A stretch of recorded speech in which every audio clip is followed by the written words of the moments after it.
İndi də maşallah hayası uşağını reklam edir səhər axşam. WhatsApp'da profildə, Instagram'da profildə, Facebook'da profildə, Telegram'da yayır. Neye yayırsan?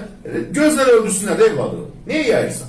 Uşaq gecə yata bilmir, uşağı olmayan var və yaxud da ki evladın gözəldir, gözü dəyə bilər. Sahabələr evladları gözəl olanda insanlar arasında çıxardan üzünə kömür sürtərdilər ki gözəlliyi bilinməsin, göz dəyməsin deyə.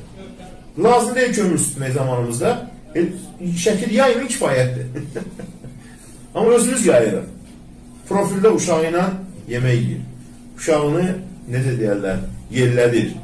Uşağı ilə gülür. Uşağı ilə oturur. Kimə reklam etsin? Qoy balan rahat yaşasın da. Sənin balanı kimsə görməlidir və yəni. Nə olur ki başqaları görəndə? Elə baxırsa səhər axşam profildə uşaq. Sonra uşağı göz dəyir. Bəzi pis xəstəliyə tutulur. Ölümcül xəstəliyə qədər gedir. Sonra deyir, ben balamın başına geldi, balam yata bilmir. Yata bilmez də reklam etsən səhər axşam uşağı. Niyə? Bu rahat yaşasın da uşağın kimsə görməlidir.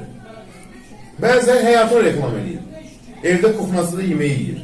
Kuxnamda falan yemeği pişirirəm. Sən yemeği niyə insanda görməlidir? Falan paltar aldım bugün, reklam. Sonra da göz dəyir.